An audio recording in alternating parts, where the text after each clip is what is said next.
didn't they? But obviously his low salt sweater. But yeah, the VO test and the running and all the cycling He did really well. Honestly, hats off to you, Andy. I wish I could do a triathlon. Yeah, good luck. Famous last words. Now, often thought of as the ultimate battle between good and evil, Star Wars, of course, has become a cultural wonder around the world since it first screened in 1977. Yeah, of course, since then it's gone on to become one of the highest grossing movie franchises of all time, spawning a range of toys and other collectibles. And the Force is particularly strong in Dorset as a Star Wars exhibition is about to open its doors. Lindsay Kinghorn took a lookie at the Wookiee and other characters. What a desolate place this is. Star Wars comes to Dorset. Where do you think you're going? A long, long time ago, 46 years ago, Star Wars hit the big screen, going on to become a global phenomenon Return of the Jedi. and bringing in big bucks through its movies, TV shows and merchandise. This was one of the very first figures I'd ever got, the Darth Vader figure. I actually got it on a Palitoy car back. They made about 300 million of these action figures, but the number that have actually survived being unopened and still being mint on card, as we call them, is very, very low.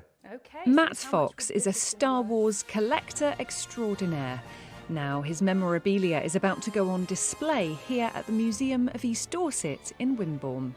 Why is this your favourite one? Well, I remember sitting on the back of my mum's car and opening this figure up and the smell of pungent vinyl hitting my nose. So because it was the very first figure I got, you know, it shares a certain place in my heart, the Dark Lord. Yeah. For fans of the original Star Wars trilogy, this exhibition is like a dream come true. Many of these items were worth just pounds when Star Wars came onto our screens in the late 70s, but they're now worth into the thousands. For fans of the franchise, like Matt, it's easy to see where their enthusiasm comes from. I think Star Wars is a classic good versus evil fairy tale, really, you know, set in a sort of a fantasy / science fiction environment. It's also amazing the way it presents it visually. It's a used universe. There's lots of history sort of on the screen. You can imagine things going off the edge of the screen, you know, it feels very perpetual. This collection is a far cry from the usual sorts of items on display here at the museum. So we've got some wonderful painted art. This was pre-Photoshop back in the 1970s and early 80s. And Thomas Chantrell's very famous Star Wars picture, possibly along with Jaws, the most famous movie poster of all time. And then we finished off the trilogy with The Return of the Jedi. May the Toys Be With You opens tomorrow and goes on until April next year. May the Force be with you.